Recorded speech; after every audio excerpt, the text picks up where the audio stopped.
Hi friends, welcome back to our channel cooking and logging with Jyothi. ఇవాళ వీడియోలో కాకరకాయ కారం పొడి ఎలా ప్రిపేర్ చేసుకోవాలో చూపిస్తున్నాను.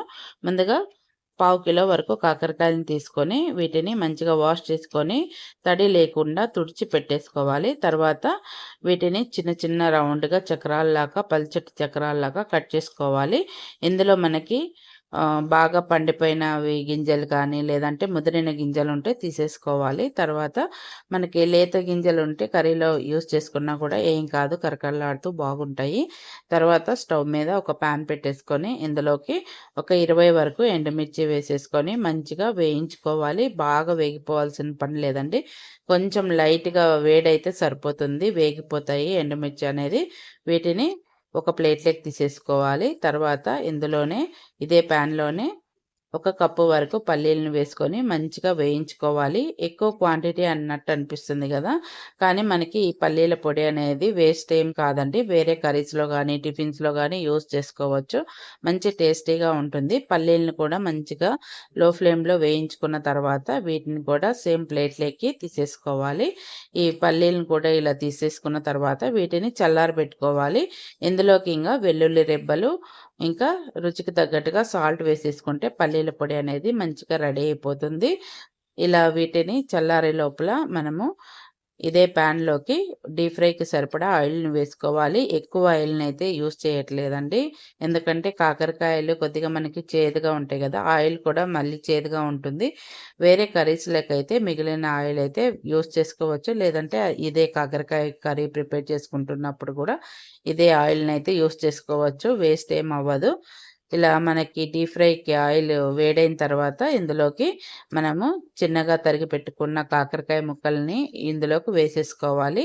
ఇలా వేసేసుకున్న తర్వాత వీటిని మంచిగా కలర్ చేంజ్ అయ్యేంత వరకు ఫ్రై చేసుకోవాలి. బాగా మాడిపోవాల్సిన అవసరం లేదండి.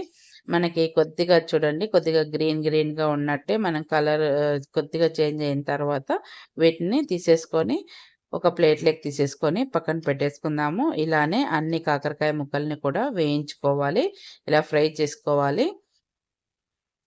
ఇలా ఫ్రై చేసుకున్న తర్వాత వీటన్నిటిని కూడా పక్కన ప్లేట్లో పెట్టేసుకుందాము.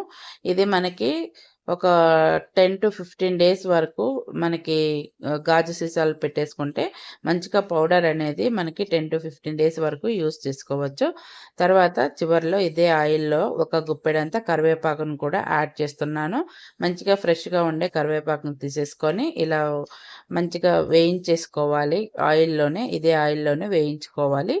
ఇలా మంచిగా వేగిన తర్వాత వీటన్నిటిని కూడా మనం కాకరకాయ ముక్కల్ని వేయించుకున్న వాటిలోకి తీసేసుకుందాము. తర్వాత మనము పల్లీల పౌడర్ని అయితే ప్రిపేర్ చేసుకుంటున్నాను. నేను ముందుగా అయితే ఎండుమిర్చి వేసేసుకొని ఫస్ట్ పౌడర్ చేసుకున్న తర్వాత పల్లీలు వెల్లుల్లి రెబ్బలు సాల్ట్ కూడా వేసేసుకొని గ్రైండ్ చేసుకుంటాను. ఎందుకంటే మనకి ఎండుమిర్చి అనేది తొందరగా నలగదు కాబట్టి దీంట్లో ఎండుమిర్చికి బదులుగా మనము కారం పౌడర్ని కూడా యాడ్ చేసుకోవచ్చండి. కారం ఉంటుంది కదా, మనకి డైలీ యూజ్ చేసే కారం ఉంటుంది, ఆ కారం కూడా యూజ్ చేసుకోవచ్చు. నేనైతే ఇక్కడ ఎండుమిర్చి వేస్తున్నాను, ఎందుకంటే స్పైసీగా ఉండాలని చెప్పేసి.